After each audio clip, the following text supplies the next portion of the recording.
So earlier this week, after the airing of an episode of HBO's show The Last of Us, this zombie apocalypse series based on a video game, Rainn Wilson, the actor who's best known for playing Dwight from The Office. Bears beats Battlestar Galactica. That's the one. And I'm getting ready to rely on you, Russell, because I know you are the Office authority over here at the Bulletin. But he tweeted this, and it got a lot of buzz. He said, "I do think there's an anti-Christian bias in Hollywood. As soon as the David character in The Last of Us started reading from the Bible, I knew that he was going to be a horrific villain. Could there be a Bible-reading preacher on a show who is actually loving and kind?" So I think there's two interesting things to note before we dive in. One is Rainn Wilson is a member of the Baha'i faith, considers himself very seriously spiritual, and talks about it pretty regularly. And then the second thing is that this series was based on a video game, and this character David was in the video game and was a villain in the video game, but was not a Christian or a pastor in the video game. So that was an innovation of the series was, well, let's make him a pastor. Let's sort of add an extra level of devil horns by making him read the Bible and before he does all of these horrible things. So it sparked this conversation about the portrayal of Christians in media. And let's just start there. When you think about the way Christians are portrayed in media, do you think Wilson is right that the weight would skew towards negative portrayals of conservative Christians in media today?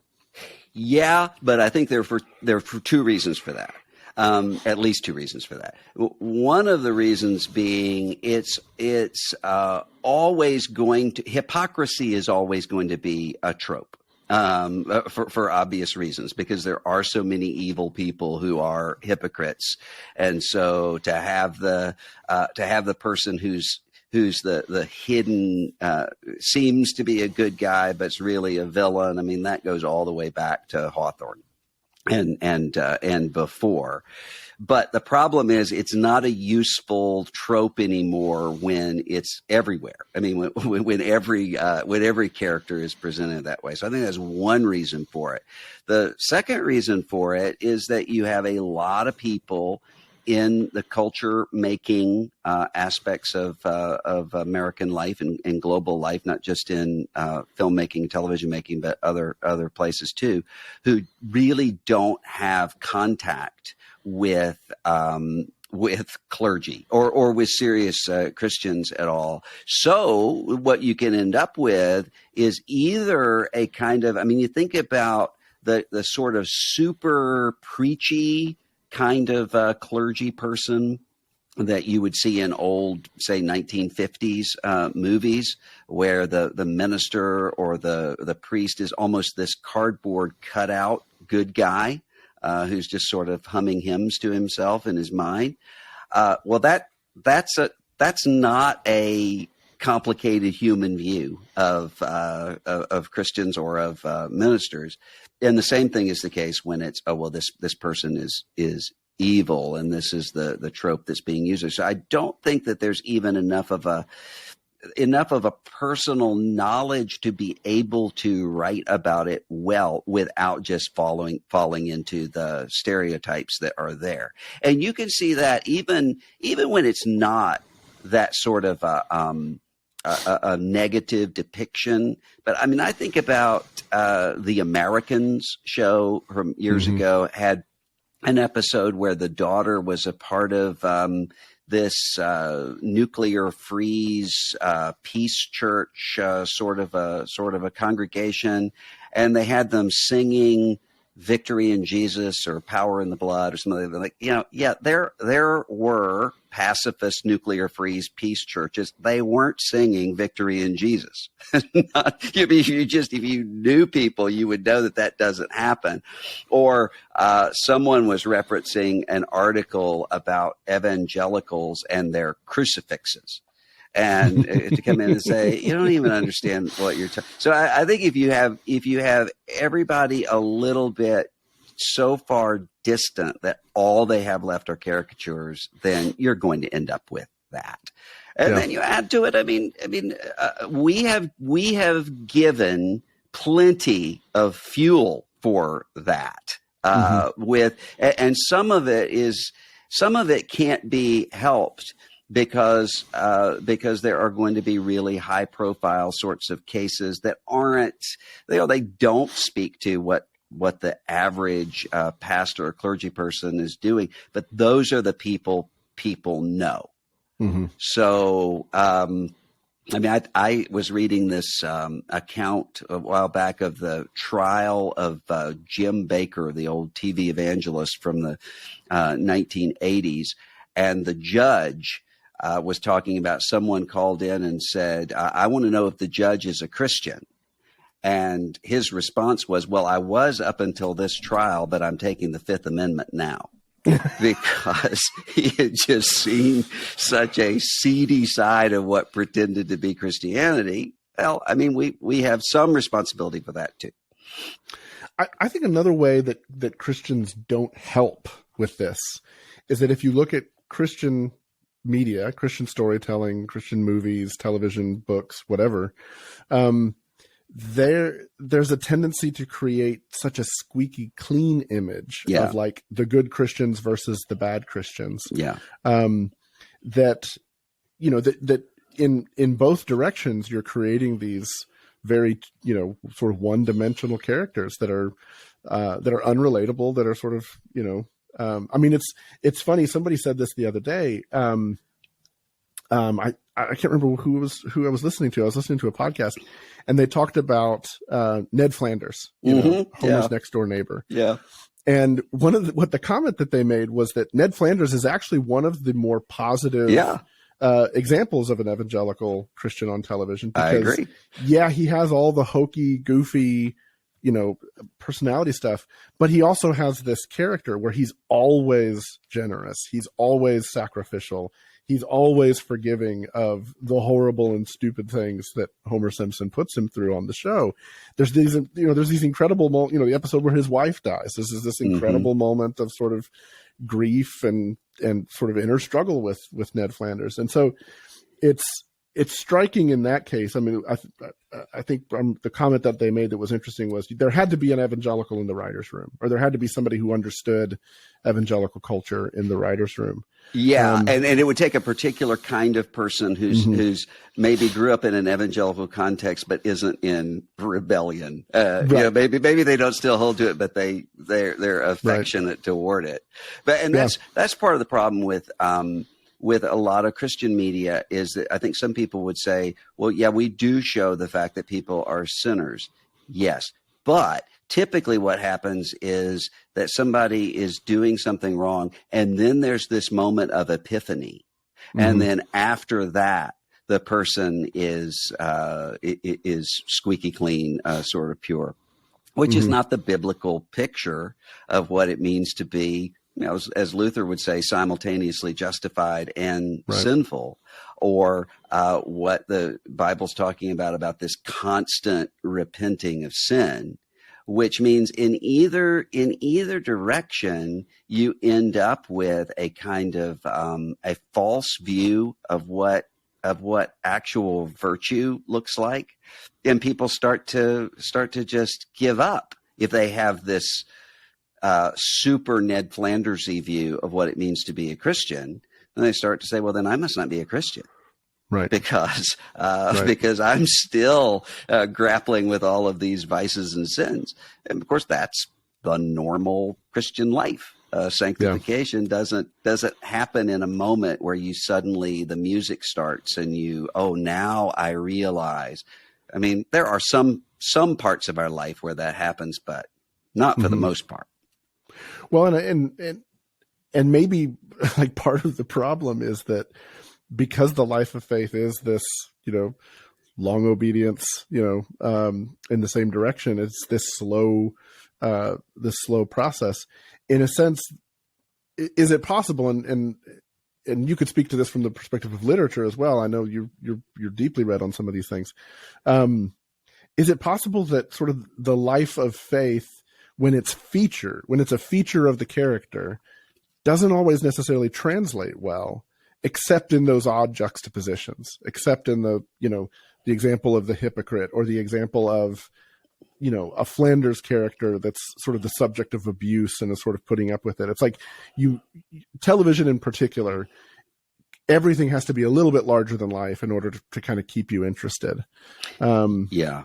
Is that part of the problem? Is that faith doesn't translate in that way to the medium, where maybe in literature it does.